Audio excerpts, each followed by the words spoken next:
Mungu amekupa mwanaume aliyekupa, usimchezee. Mheshimu. He is the king of your house. Najua wakina mama hapa mna pesa, mnafanya kazi, mnafanya biashara, mna pesa. Itumie hiyo pesa kujenga nyumbani kwako. Itumie hiyo pesa kujenga ndoa yako na familia yako. Hivi vitu vingine vyote unavyokimbizana navyo, mwisho wa siku unawatafutia nani? Watoto wako. Huwezi ukawa na furaha ya kweli kama mama kama watoto wako nyumbani hawana furaha. Kama nyumba yako inaharibika, you can't have true joy. Badilisha mazingira ya chumbani kwako. Wewe mwenyewe badilika. Leo una nywele ndefu, amua kunyoa. Weka rangi kama dada yangu pale. Badilisha muonekano wako.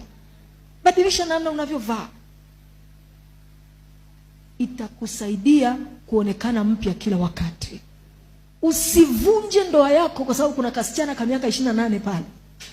Yule anatumiwa tu. Angekuwa anampenda si angemuoa. Anatumiwa. Emmanuel. Emma. Pioneer.